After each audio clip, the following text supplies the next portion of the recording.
Do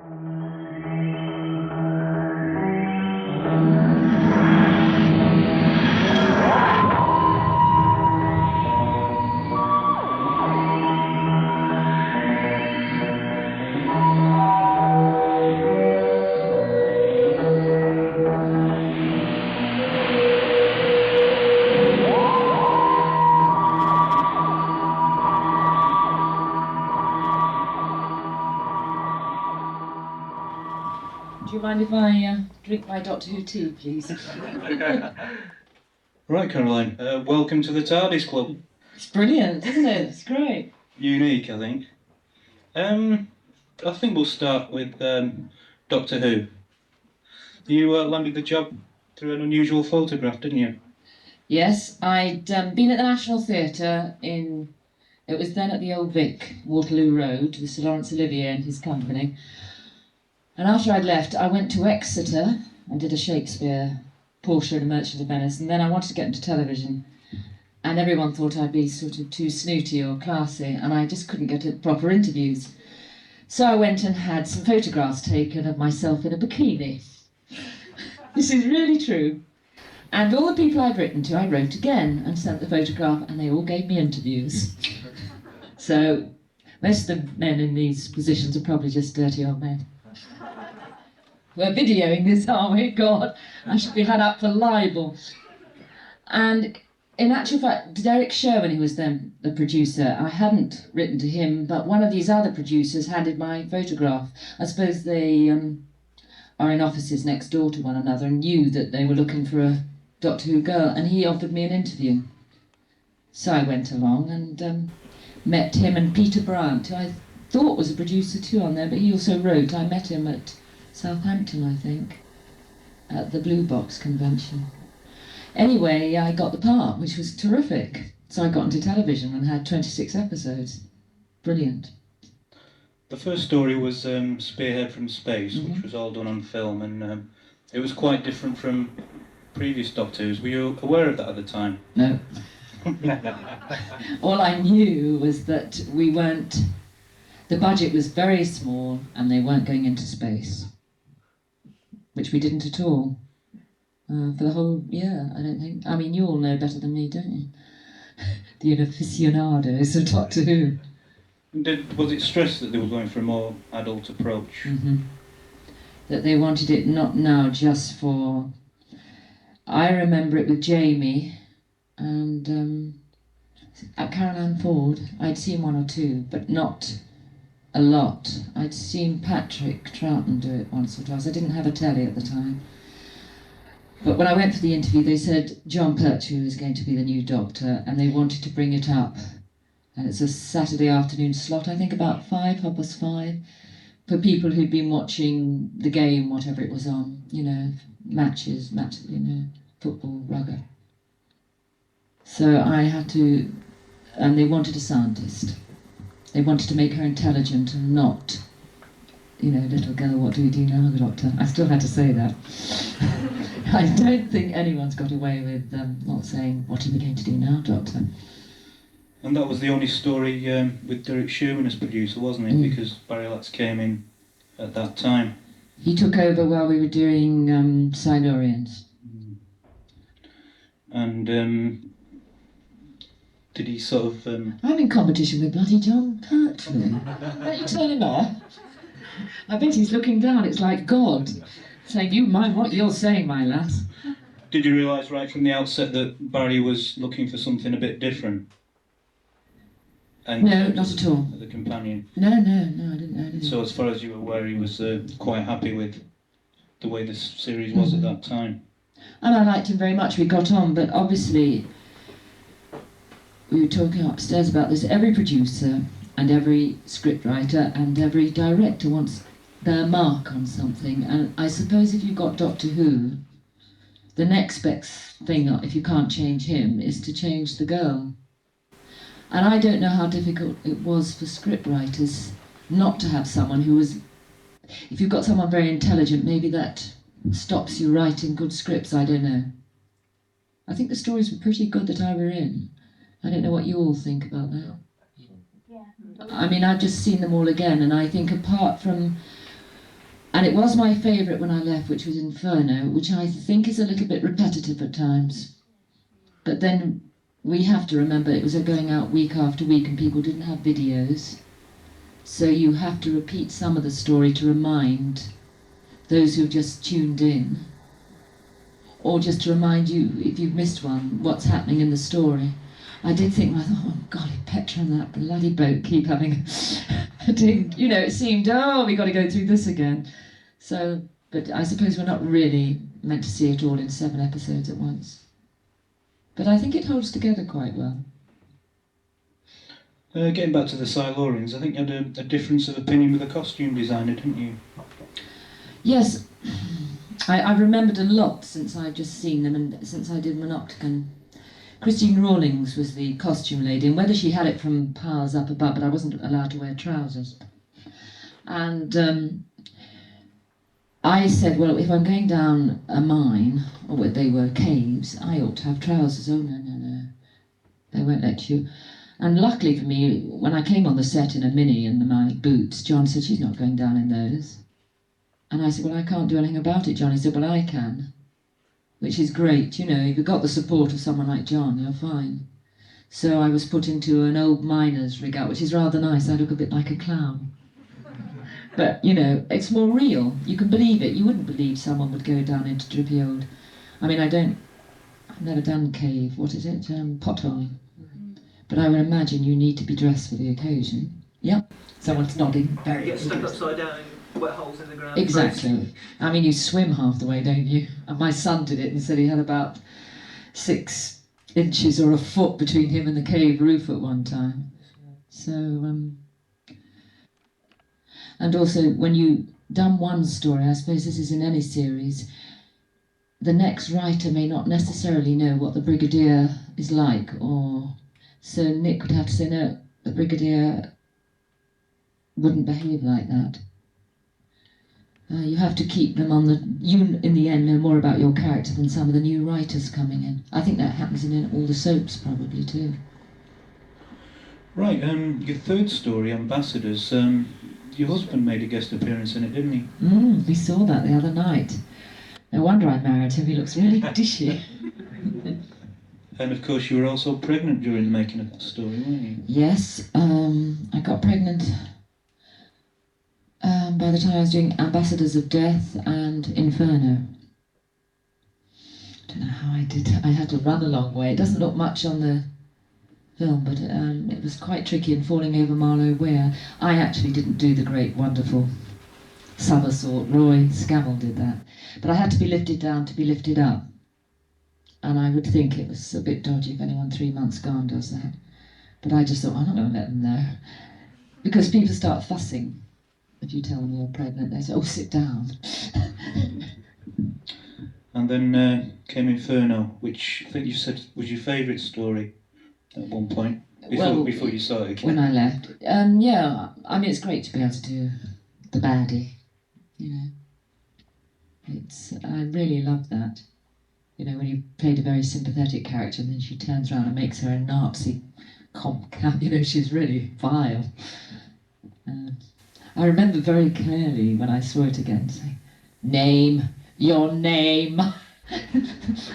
So certain things you remember and other things you forget. I was saying upstairs, I watched Ambassadors of Death this last week for the first time since we did it. And I turned to my husband, I said, who's that man? It's William. We had to wait for the credits, thank you. At the end, for me to know it's William Dysart, and I do not remember him at all. I mean, you know, and you think, yes, I am going wonky. And yet, people like Juan Moreno, who had a small part, is it making too much noises? I remember very clearly, and I also remember Cyril Sharps. So why you remember one character more than another actor you're acting with, I don't know. Every time they bring these things out on cassette, they write to you, the Beeb. So I wrote back very cheeky and said, it'd be awfully nice to have a cassette. I thought they'd never send, and they did. I suppose it was a new chap who didn't know that you don't send. And it got the price on it, 16 something or other. So I wrote back and said, "Dear so-and-so, is this a present or do you want my £16 cheque?" And I've never heard from him, so I haven't sent the cheque. And then one morning when all the family were out, I watched some of it and thought, hey up, not so bad as, well, that's quite good. If that was my daughter, I'd be very pleased. So it's from, and then at the same time I had a letter from John Molyneux, who was guest as an Opticon that you all ran. And he wrote a very good letter saying, "I know you're probably scared to come back after all this time and this, that and the other." And I thought, oh, he's a mind reader. And I thought, well, I've never done one. I kept ahhing and oohing to the last possible bit. I bet you were all tearing your hair out. Certainly were. And I really enjoyed it. Wonderful. Nothing like Manchester. It was really great. Excellent. Well, several years after that, you made a sort of return as Liz Shaw in The Five Doctors. What persuaded you to do that? Because it was a very small part, wasn't it? I think cash mostly, probably. Well, wouldn't you? If you're out of work. And also, because I'd had the children, I'd lost touch with a lot of, and I wanted to see also what it was like. I was quite curious to know what the other girls were like. And actually I got on very well, the ones... Liz has become a great sort of chum of mine. When we see each other, we really get on well. When you're actually doing it, apart from perhaps one other girl, you're inundated with chaps. And it's quite nice to meet all the other girls who were under the same circumstances as you. Very nice lot of people. The word of it. So, what was it like for the actors? Well, I only went in for one afternoon and they rang up Cosmo and said, "Oh, well, wear whatever you like, you see." I was quite amazed when Liz said to me, "Oh, we went into quite big detail and somebody else came in for a fitting." I thought, oh, I'm not worth much. We got on the set of EastEnders, which is fascinating because I couldn't tell what was a real house and what was built. It's very convincing, that Albert Square. And then I met John again, and it was just like zooming back in time. It was a real scientific, sort of science fiction. I thought, my God, it's just like, because we stood in the cold, it's always cold. And John said, I don't quite understand this. I said, "John, we haven't got time, just do it." Because Kate O'Mara had to get back to Southsea. She was appearing in theatre then. She had to go at 3. And they were all very concerned with the 3D camera, which is fascinating. But you don't really... I think I saw the director once, and you don't really meet the cameraman because he was right up on a great crane far away. So when they zoom in, it's all done by the lens. And we didn't... Kate O'Mara and I didn't realise there were 2 endings. We couldn't understand why. First there's 2 girls, and then there's this chap. And she said, "Darling, what's happening?" I said, "I don't know, just do it." But I mean, it's a shame because there were 1 or 2 shots where I was really pushing her, the gun, she has a gun, and you don't see that at all, and you think, well, why did she rush over? And then 2 girls come up, and Liz Shaw runs away. It doesn't make sense. Potty. What actually should have happened is that I went and got the gun and was tussling with her, and then she points it towards me, and then the girls come up and say, "What the hell are you doing?" Telling her off. It looks as if they're telling me off. So it's not actually telling the story as per script. But I have to tell you, they did it so quickly that it wasn't time, because so many of the people in it had other commitments. So that's from Natale. Yeah. I'd like to have got a screwdriver and undone a bolt of the Dalek. It'd been rather fun, something terribly mundane. Any more? Anybody? You had one? Yes. What's your preference for playing characters? You like goodies, baddies? Anything in particular you prefer to play? As I get older, they're not goody or baddie anymore. They're better. Even if they're a small role, they're much better as you get older. And I don't know why that is. It's because they've lived longer. So none of us are all pure good or pure bad. I still like doing baddies, yes. they're much more interesting because you have to make them work for you. You have to believe actually that they're not doing bad, they're doing good from their point of view. Nobody, well, maybe some people, but it's, if you're playing a character, you've got to be sympathetic with that character. So if, for example, you were asked to play, I don't know, Eva Braun, you look at it purely... Yes, but you wouldn't think... Purely from her point of view, you wouldn't... You wouldn't, though we looking at Eva Braun and yeah. say, God, you know, how could she possibly have done it, you know, that... She obviously at the time, I mean, to her, I suppose Hitler was like Kennedy or someone. I mean, you know, at that, if you think, you have to go right back to the time. He is the leader of this amazing country that is overtaking the world. And you look at it and she, you know, a lot of women now, I mean, you look at them in the newspaper and you think, how could that young girl go with that fat old man? And it's something to do with power. Women are very drawn to power, some women. And obviously Eva Braun was.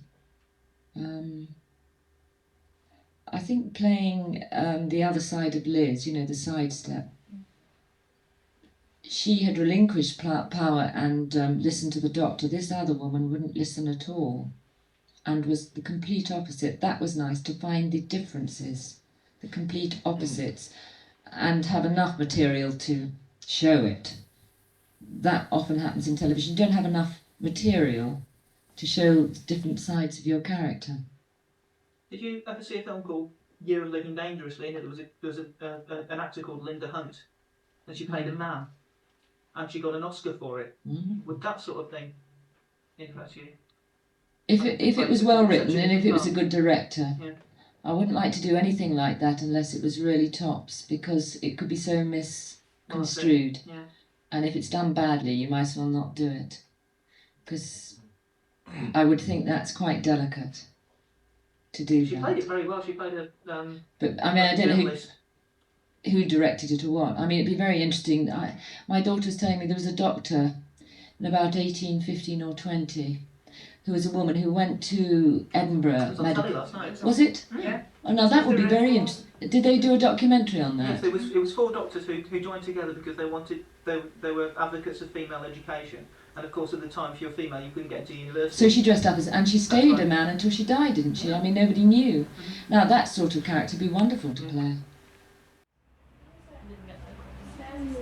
Is it? I'll somebody choose it.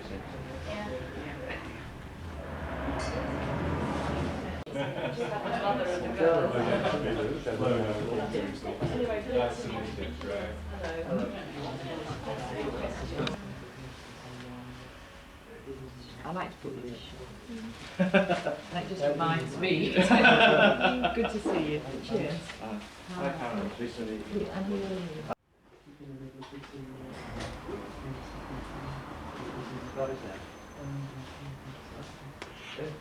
When I was at Blue Box, I suddenly wrote Caroline Beavers. Yes, because they're wet. Take care. Lovely to see you. Cheers. Go on. Winner. Should I take it with you in it as well?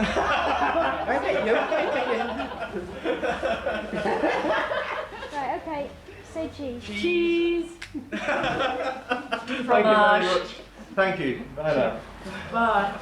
And who's this? There you are. Right, thanks a lot. Thank you very much. Bye, and thank you.